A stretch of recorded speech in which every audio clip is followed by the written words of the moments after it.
Okay, we'll start. So what I wanted to do in this class, which I think we're at a transition point in the story now, and what I want to discuss is we're going to talk about David being a member of the royal family and how that plays out. Okay, so what we're going to do is I want to recap for a second. About what exactly we're at, because we're at a turning point now. And so I want to just see where, hold on, there's a couple more people that are coming in. Okay. So again, we're at a transition point in the story now. So what we're gonna do is I want to recap for a second where we are, because now we're going to have a big transition and a little bit of a jump of what's going on in the story. So just briefly, I want to take a couple of minutes, just like a minute or two, really briefly, but I want to give us a broader context, not all the details, but to know what's going on right now. So we started off the story with Shiloh falling, with the Mishkan falling, with Eli as the leader falling, and that whole structure of the Mishkan not being able to be maintained anymore. The people then want a king. They get the king Shaul. He's amazing. He has all this potential. And he so I'm sorry, I don't mean to share that. I meant to do present, sorry. So it could be bigger. Present, okay. Shaul has his potential. He's handpicked to be king. However, it all seems great, but we see he has a fatal flaw, basically, or a tragic flaw, however you know in literature. Shaul is more afraid of the people and has a lack of confidence, which caused him to essentially lose the malchut by not listening to God. And in two major instances, in the instance of the war in the Gilgal, when he didn't listen to Shemuel, and in the war with Amalek, when he didn't listen to God. And because of that, God picks David to be the next king. And the main point right now we need to remember about that is no one else knows that David is chosen to be king. Only David and his family and Shemuel know that right now. It was done in secret. And David ends up getting into the king's court. We were talking about how the king's court, how it was like a status, and it was the family, and it was the advisors. And David slowly makes his way. We're going to see more in this lesson now about David getting into not only the king's court and the king's castle, but into the king's family itself. So he gets in initially being a musician, because we spoke about last week about that Shaul got this ruach ra'ah, this depression, paranoia. There's many different ways that they can be interpreted, but basically not a good mental state. And David comes in to be the musician. Music to help him raise his mood, get him out of this cloud that he was in. And David then also establishes himself as a warrior by killing Goliath, which we spoke about last week.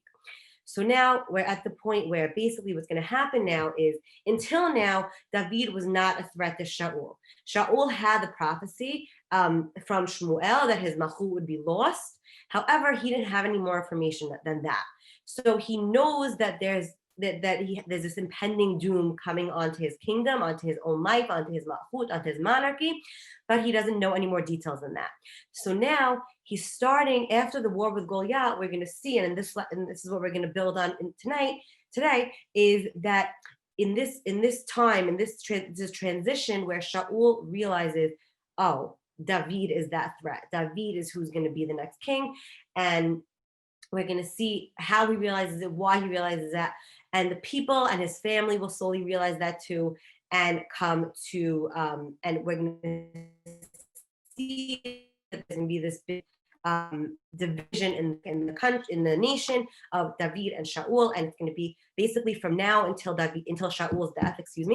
We're going to see Shaul is on a mission to kill David, to end David's life, to protect his own life, to protect his own, not even his life, to protect his monarchy. And we're going to see how that plays out even after his death. When Shaul dies, there's a lot of other stuff with different leaders and children of Shaul after as well. But this is really where it's starting now. And it's going to start as most things do, internally in the family. So basically what happens now, I want to talk about, oh, this is so fine. Okay. I want to talk about Shaul's children and David. Okay, so we're going to start with Shaul's two of Shaul's children. One being Yonatan, who's the crown prince, right? We spoke about him before as well. And we spoke about how he's very on the same page as David in his relationship with God and his relationship towards the nation. He believes that the Yeshua and the victories come from God. He believes in that relationship and that it's important. And it's all from Hashem, and it's not about me, it's about God.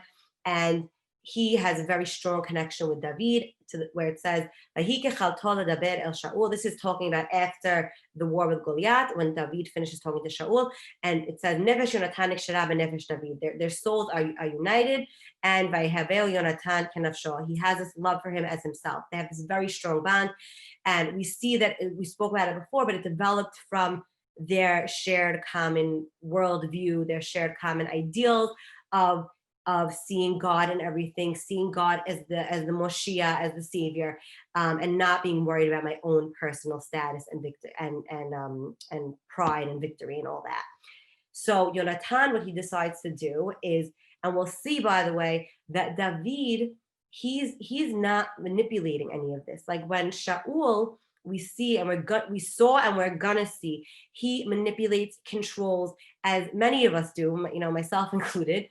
When you want to feel secure, the world's chaotic, right? I don't think I need to elaborate on that more at this point in our lives with what's going on in the world at large. The world is very chaotic, so we like to have some semblance of control in our lives, and that makes us feel more secure. So Shaul's whole life is trying to maintain that semblance of control, even though he doesn't have it. And David, we're going to see, is the polar opposite of that, is where David just flows with life. He flows with what's going on. He flows with the situation. He flows with the people. He flows with God, and he responds. He doesn't manipulate. He responds.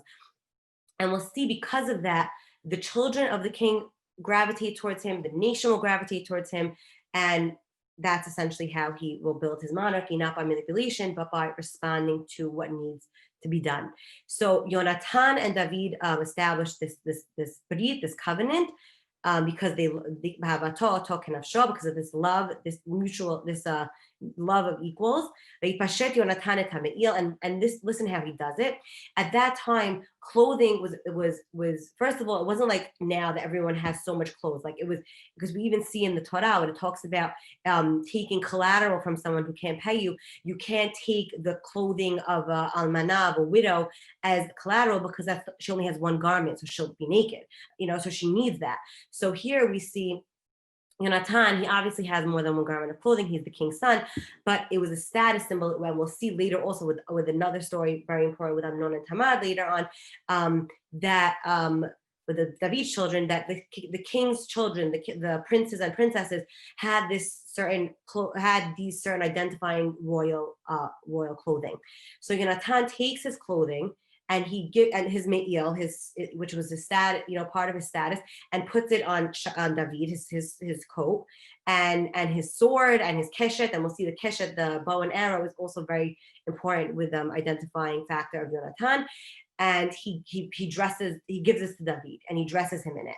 And this is a sign of a brit, of a connection. And we saw last week with Shaul, he inadvertently did this when giving David the armor for fighting Goliath, and David takes it off. He can't maintain that. And here it shows that it is a brit. They have this connection. And we're going to jump forward, we're going to talk about it in a few minutes also, that when Shaul does start to want it to be an enemy of David and start wanting to kill him, Yonatan will stand up for David. They have this very strong bond. And even later on, we're not going to talk about it tonight, but later on, when it becomes a national thing, we're going to see how Yonatan plays out. So I just find this so interesting, this whole relationship of Yonatan choosing to side with, right now, he doesn't necessarily know, but very soon he will. He's siding with the person that's taking his place. Because really, when you think about it, Shaul obviously could be very distraught that he loses the malchut, but in the end of the day, it's not like they're executing him. He could finish out his term, he could finish out his role as king. However, the one this is really hurting is going to be Yonatan, because he's not going to be the king after his father dies. So that's it's just a very interesting thing, and I think something that I always gravitate towards the character of Yonatan, because he's someone that is really just a person of truth and of committing to the truth and not looking at things for his own agenda, and not having any jealousy or any feeling of infringement on me, as most of us do, even on slight things, let alone such a big thing as someone sort of taking my place. He's so open to the fact of whatever is meant to be will be, whatever the right job for me or him is will be. So he sides with David, and we'll see throughout his life continuously. So that's Yonatan for a minute. We'll leave that for a second. We're obviously going to come back to him. He's going to be a very important character from now on. And now we're going to talk about Mikhail. Mikhail is Shaul's second daughter. And we're going to see she loves David. But it says it many times. I brought two examples, but this is one of the very few times in Tanakh that it says a person loved another person. So outright like this. It says it a few times. I just brought examples that she loved David.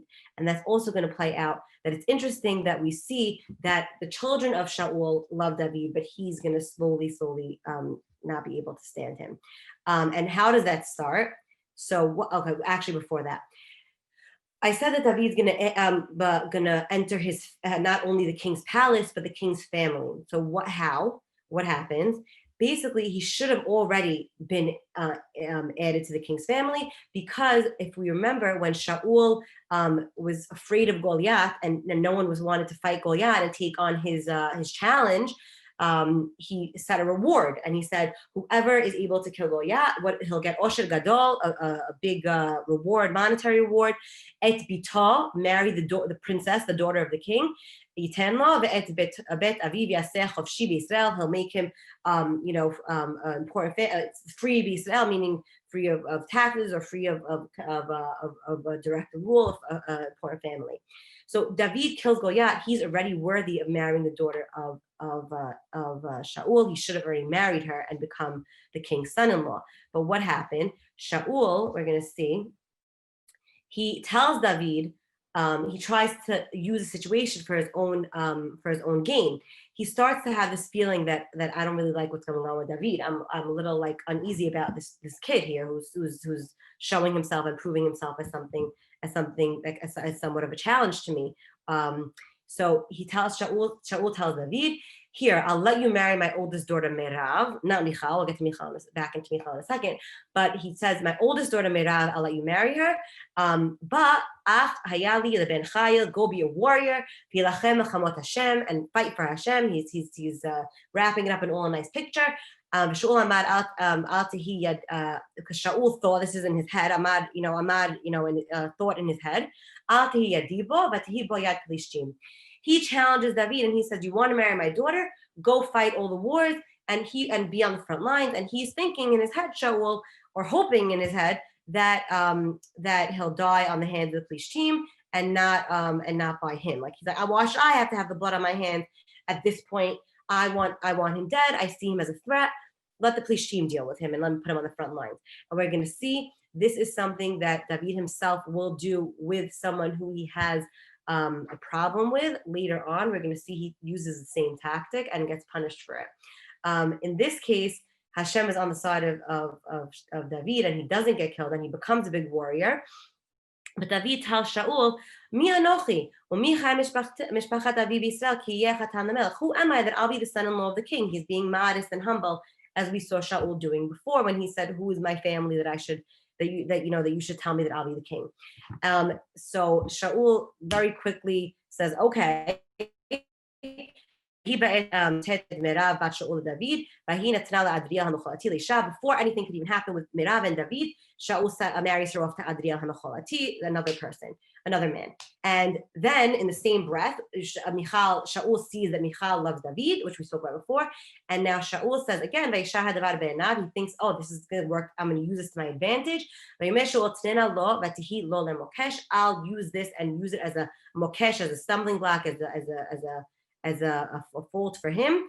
And he tells him, in order to marry my daughter, that you have, so he again says, do you want to marry my daughter? And then this time David says, I didn't bring all the psukim, but this time David says, He doesn't say, who am I? He says, I don't have a dowry. I don't have the money, which is interesting because he should have had the money because, again, he should have had the monetary reward and the wife, but he has neither. So Shaul says, okay, I don't need a dowry. I'm the king. What do I want? I want you to bring me 100 foreskins of the plishtim, meaning kill 100 plishtim. And thinking again, oh, if you go get the 100 plishtim, then they'll kill him, right? He's going to die. He's not going to be able to kill 100 plishtim. And David ends up killing 200 and marrying Michal. So we're going to see whatever challenge Shaul gives him, he's able to withstand, and he's able to withstand. And because of that, this makes Shaul have more and more fear. We're going to talk about that in one more second. I just wanted to again bring up the relationship between David and Mikhail. And Mikhail is a character that I really feel bad for. She's a little bit pathetic, I have to say, because basically what happens is she has this love for David, and it is not in any way returned. Okay, we see that when David hears of the marriage, he looks at this purely political. And we see, he says, that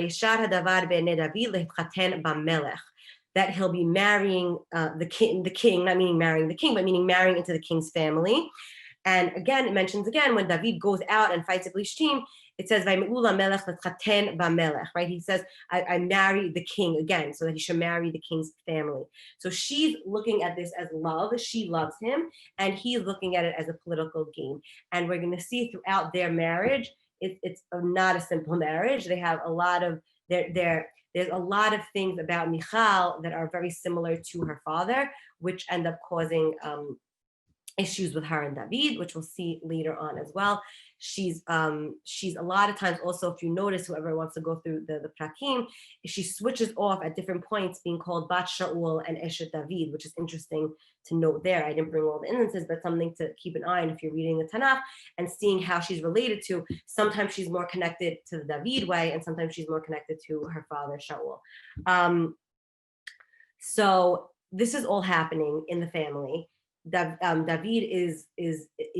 David and Yonatan have this strong relationship. Michal and David have this strong relationship. He marries Michal and is a son-in-law of the king. So he's not just he's like actually a threat right now because he's in the king's family. So this is a very obvious threat to Shaul.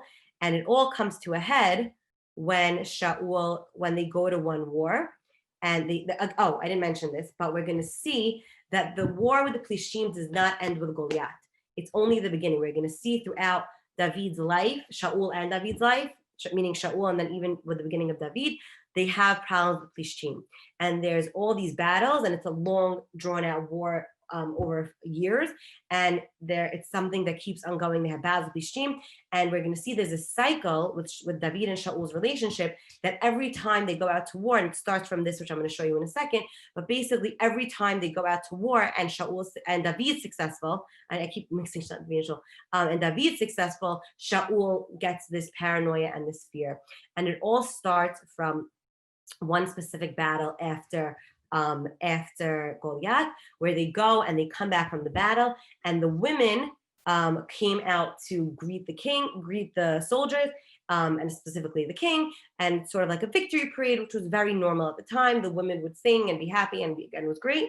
And they sang this song of victory, and it was Shaul killed in the thousands, and David killed in the 10,000. So there's different interpretations of what that means. Is it Shaul killed 1,000 Plishtim and David killed 10,000?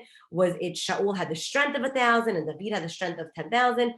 Either way, they're attributing a stronger, status to David, which Shaul does not like, right? Vayichad Shaul me'od, vayira be'enav hadavar hazeh, vayimer natnu leDavid revot, ve'li natnu alafim, ve'od lo achamlucha. So this, I feel, is the turning point where Shaul sees that, this guy's a threat to me. I'm really not okay with this, and he even says, ve'od lo achamlucha.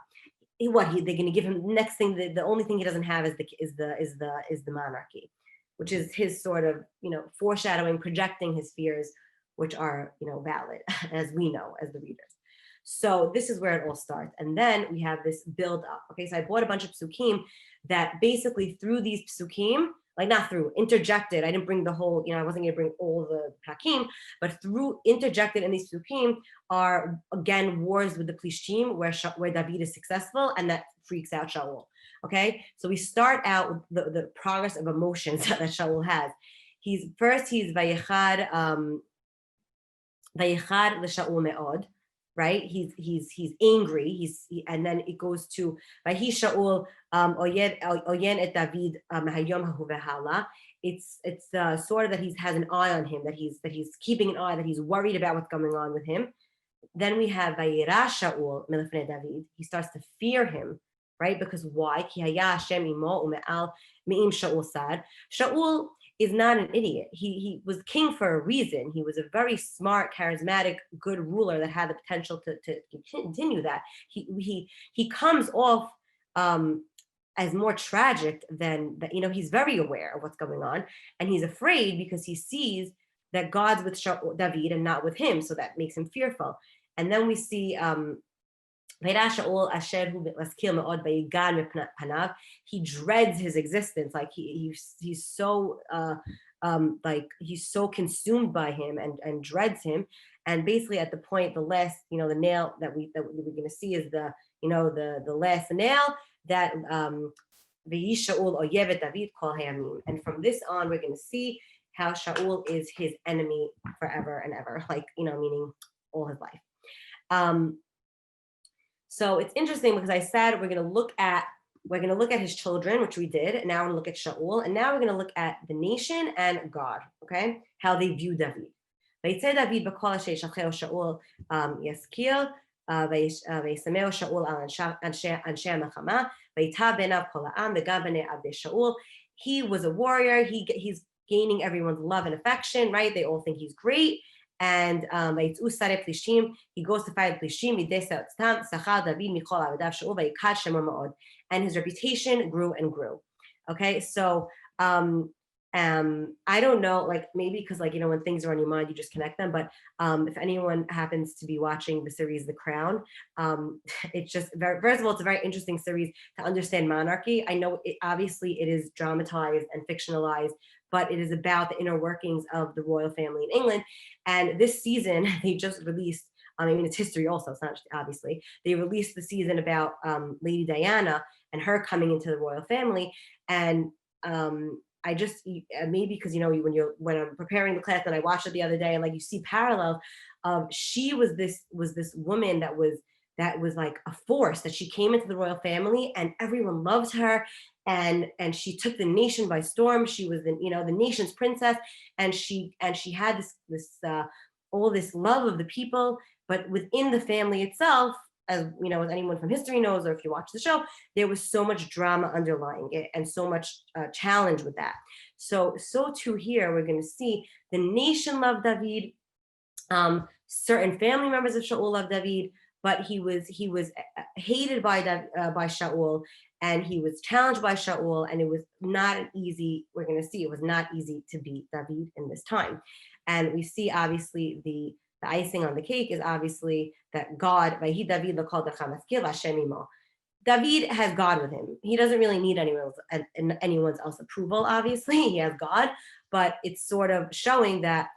And if anyone I don't know, the Sesame Street song for the kids, one of these things is not like the other, one of these things doesn't belong, and they show different things. So one of these things is not like the other is Shaul, right? Everyone is seeing David and this glorious guy, and how he's helping the nation, and he's saving the nation, and he's doing all the things that a king should be doing. And Shaul is the only one that's like, I need to get this guy away. So what happens? We're going to see, actually, before I go on, before I talk about these two instances, we're going to see that from now on in Shaul's life, it's basically a flip-flop of these moments. He has these fleeting moments of clarity where he does see that greatness of David, and he does see David for who he is and what he is for the nation. but then he very quickly goes back to his fear and paranoia and hatred. So here are two instances of similar things that happen, but then there's something after, which I'll show you, that is a little bit of a turning point in the middle. So in one of the many wars of Plishtim, Shaul comes back and he has this through Achra'ah, and he calls David to play music for him, and he's playing the music by Shaul Tachanit. And Shaul, we're going to see a theme of Shaul is he always has his chanit or his cherev. He always has his spear or his sword. And the way we saw last week with Goliath, that David did not have a sword, right? He wasn't reliant on the sword. He was reliant on God. Shaul has this fear and need of physical protection, and he has his sword. So he has his chanit, and he throws it, and it seems to be like maybe he just threw it by accident, and it barely misses David. David's able to dodge it, and he doesn't really think much of it at this point.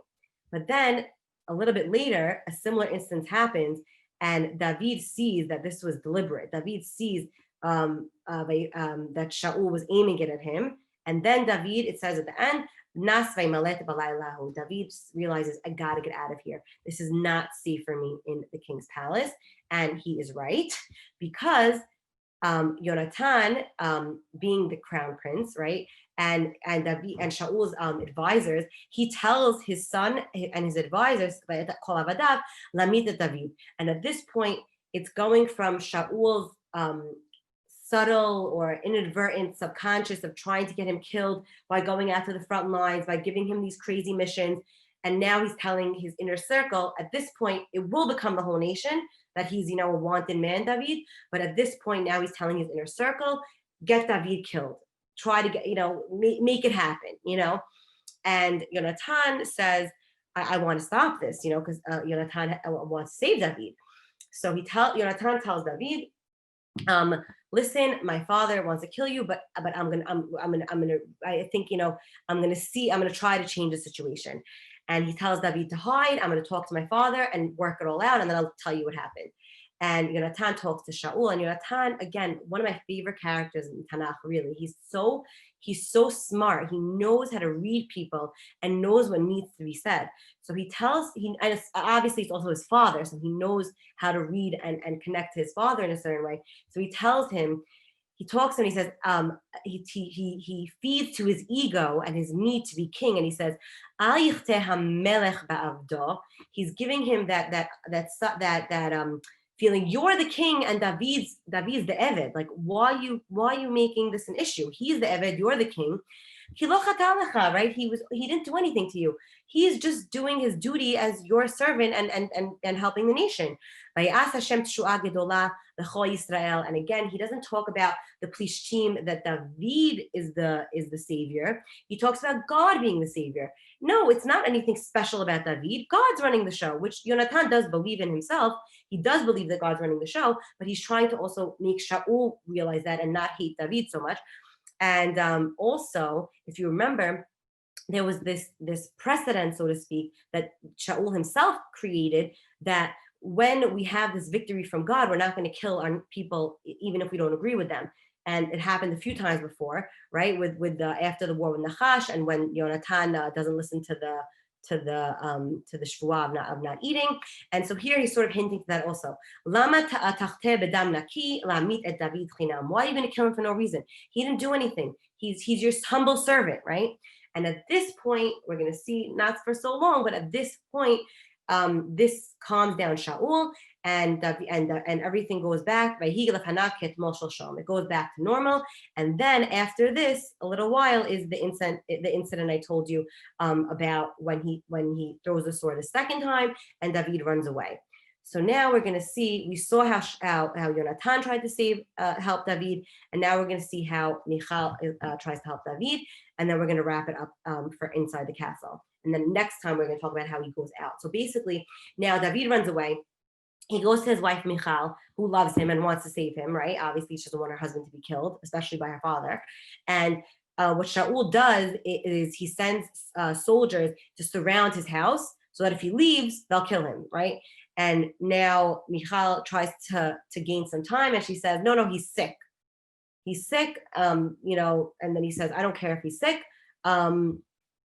send me him on his bed, like literally, like bring him on the stretcher, so to speak, to my house, to the castle. And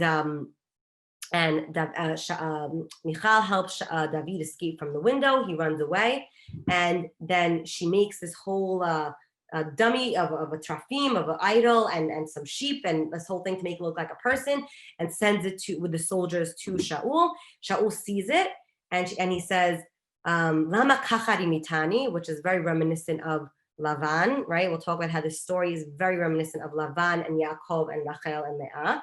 There's a lot of similarities there. We'll talk about for a second, in a minute. And he says, why did you trick me like this? And vatishlachi et oivi, and you sent away my enemy, right? He's really trying to guilt her, like, how did you send away my enemy and not be on my side? And she covers it up by saying, Hu amar elai shalachani lama amitecha. And she's saying, well, he was going to kill me, so what was I supposed to do? I let him go. So now for a second, just to talk about the connections with the story of Lavan and Rachel and Leah, and here there's a lot, but I'll just talk about a couple just to show you a little bit.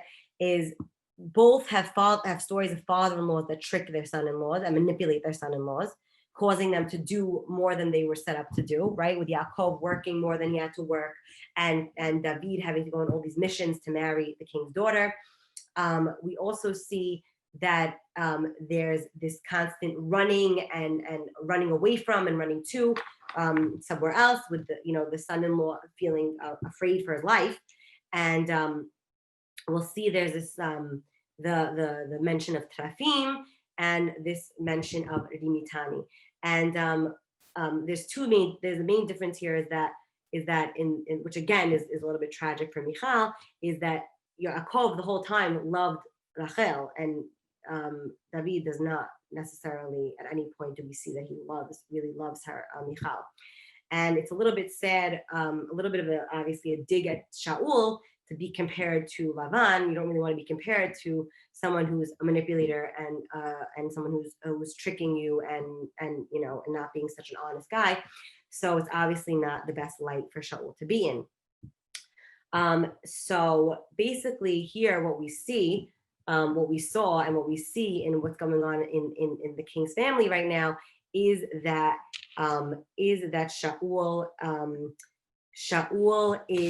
is creating this environment in the king's family, in the palace, and with the advisors and with his children himself, of me versus him mentality. And we're going to see very quickly the people do take sides, and we're going to see how now at this point David is going to run. I didn't say this. He ran to Shemuel because he thought the only logical place to go would be to the person who anointed me, and the Navi of God, and the person who chose me as king, because you put me in this position. Now, how do I get out of it, right? So we'll talk about that a little more next week. But basically what I wanted to do in this class is what I hope I brought all together, which I'll sum up now, is the fact that Shaul is doing now essentially everything in his power to try to get the David problem solved, so to speak. And when he sees he can't do that, when his children aren't helping him do that, when the nation is not going to necessarily help him do that, he starts to get even more paranoid and hates David even more. And we're going to see how the next big chunk of the book, right? So this was all right now, everything we spoke about was in the king's palace, right? Within the palace walls. It was still secret, right? No one really knew what was going on. Now we're going to see in the next, what we'll talk about next week, is how that shifts to the whole feel of the nation and what's going to happen. And the nation starts having this paranoia of Shaul, right? Shaul has paranoia of David, and now the nation's going to be afraid of Shaul as the king and what he'll do. And we'll see he does a lot of crazy things. Basically, this is snowballing the fault of Shaul, of his fear and his need for control and his own strength, and not God's. And we're going to see, even though David has many, many challenges along the way, because he's always staying true to God, God will help him get out of situations, even if it's very, very complicated. So thank you for coming. If there's any questions, I'm happy to take any questions, comments. Yeah, I just think that it's really a crazy, when you look at it in a perspective, at least for me, when you look at it in a perspective of really diving into what the monarchy is and like what a monarchy is, at least for me, that I don't really feel like I ever felt that because, growing up in America and having a president and not having a royal family, you don't really sense what that is.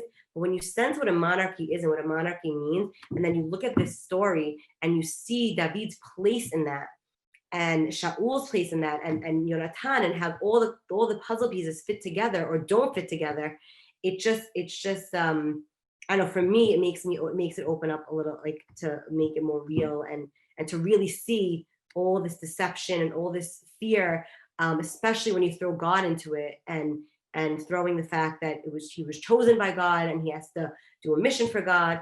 So yeah, I hope we could continue talking about that next week. So thank you. Thanks, Jen. Thanks, Lise.